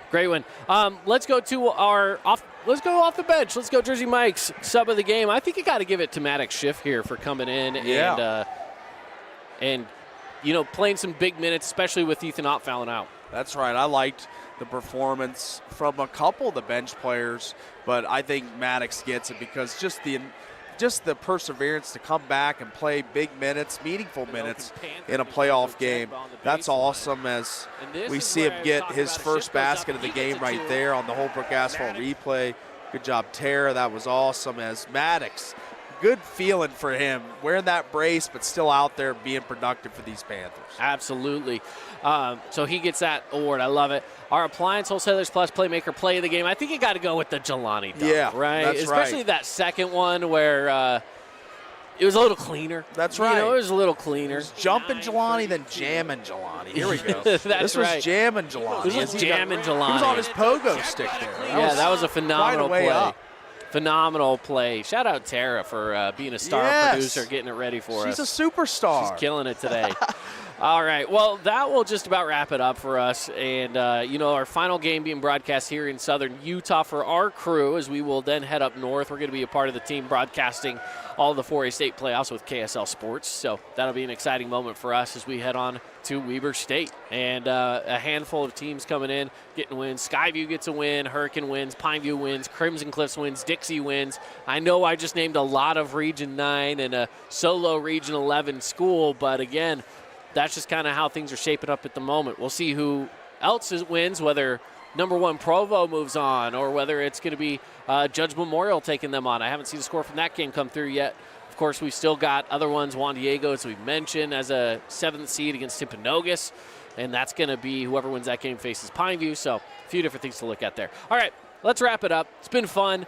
We are going to step aside, and we have so much more basketball coming at us next week.